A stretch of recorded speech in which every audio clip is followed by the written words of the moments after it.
નમસ્કાર અને 24 ન્યૂઝ નેટવર્કમાં આપનું સ્વાગત છે। ગુજરાતના સૌથી મોટા સમાચાર આજની બ્રેકિંગ ન્યૂઝ છે। વાવ થરાદ જિલ્લામાં ભાજપનો મજબૂત દબદબો, ચૂંટણી પરિણામોએ રાજકીય સમીકરણ બદલ્યા। વાવ થરાદ જિલ્લામાં યોજાયેલી જિલ્લા પંચાયત અને તાલુકા પંચાયતની અને નગરપાલિકા ચૂંટણીના પરિણામોમાં ભારતીય જનતા પાર્ટીએ નોંધપાત્ર સફળતા મેળવી છે। કુલ બેઠકોમાંથી ભાજપે બહુમતી બેઠકો પર વિજય મેળવીને જિલ્લામાં પોતાની મજબૂત પકડ સ્થાપિત કરી છે।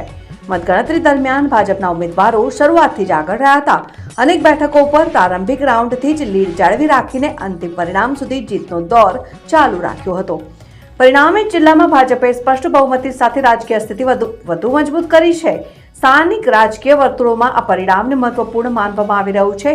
વાવ થરાદ વિસ્તારમાં લાંબા સમય પછી એક પક્ષે આટલી મજબૂત રીતે પરિણામ હાંસલ કર્યું હોવાની ચર્ચા છે, જેના કારણે આવનારા સમયમાં રાજકીય સમીકરણોમાં મોટા ફેરફારની શક્યતા વ્યક્ત કરવામાં આવી રહી છે। વિજય બાદ વિવિધ વિસ્તારોમાં ભાજપના સમર્થકોમાં ઉત્સાહ જોવા મળ્યો હતો। કાર્યકરોએ ઢોલ નગારા સાથે ઉજવણી કરીને વિજેતા ઉમેદવારોનું સ્વાગત કર્યું હતું। સ્થાનિક વિકાસ કાર્યો અને આગામી રાજકીય ગતિશીલતા પર આ પરિણામનો સીધો પ્રભાવ પડી શકે છે। અહેવાલ રાણાભાઈ પારેગી, વાવ થરાદ।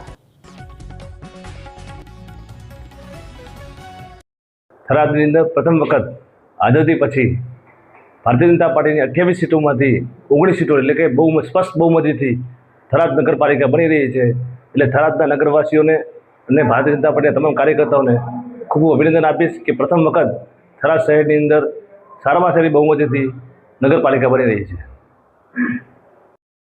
આઝાદીના ઇતિહાસમાં પ્રથમ વખત 28માંથી 19 સીટો ભારતીય જનતા પાર્ટીની બની છે।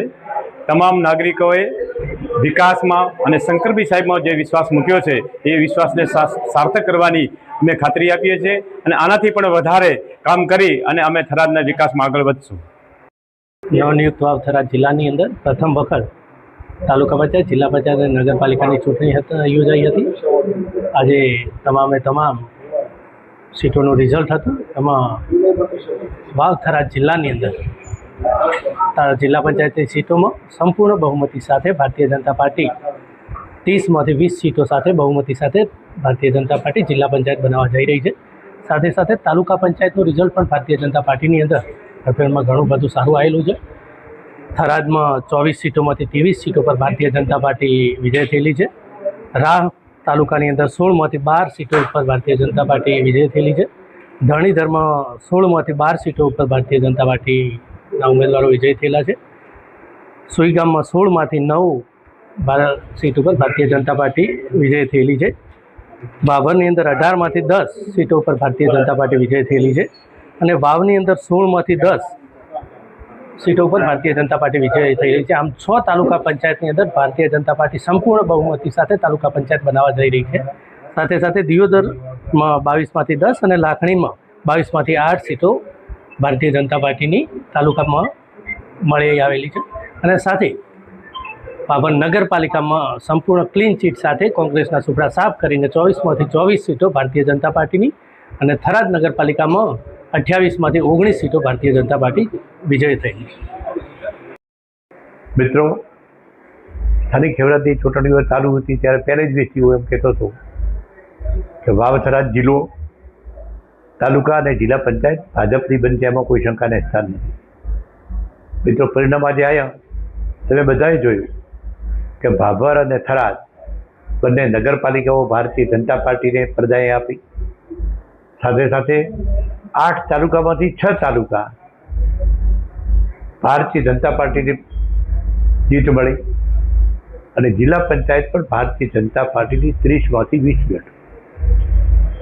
આ મિત્રો, પ્રજાજનોને મારે ધન્યવાદ અને અભિનંદન આપવા પડે તો સાથે સાથે અમારા કાર્યકર્તા મિત્રો જે ગરમીમાં બચ્યા, લગનગાળો હતો છતાં પ્રજાએ દેશના લોકલાડીના પ્રધાનમંત્રી આદરણીય નરેન્દ્રભાઈ મોદી અને રાષ્ટ્રીય અધ્યક્ષ સાથે સાથે ગુજરાતના મુખ્યમંત્રી ભૂપેન્દ્રભાઈ પટેલ અને પ્રદેશ અધ્યક્ષ જગદીશ કરવામાં વિશ્વાસ મૂકી દે જે નરેન્દ્રભાઈએ વિકાસની રાજનીતિ ચાલુ કરી એ વિકાસને મિત્રો વોટ આપ્યા। હવે પક્ષે સ્થાનિક મુદ્દાઓ ઉઠાવવાની કોશિશ કરી તો પ્રજાએ સ્થાનિક મુદ્દાઓને માત્ર ને માત્ર વિકાસને ભરેલી સરકાર નરેન્દ્ર મોદી અને ભૂપેન્દ્રભાઈ પટેલ અને મારી ભારતીય જનતા પાર્ટીના આગેવાનો વિશ્વાસ મૂકી અને મિત્રો અમને જીત આપી છે. પણ સાથે સાથે એમાં મારા કાર્યકર્તાઓની, આગેવાનોની અને પ્રજાજનોની જે લાગણી ને માગણી એને જે બધું જીત્યા હતા. અમારી થરાદ વિધાનસભાની વાત કરું છું. થરાદ વિધાનસભામાં અમારી 9 જિલ્લા પંચાયત, 9 જિલ્લા પંચાયત ભારતીય જનતા પાર્ટીએ કબજે કરી. તાલુકામાં પણ થરાદમાં કીધું કે એક જ સીટ 24માંથી જમણા કોંગ્રેસથી ગઈ છે. આભાર મિત્રો.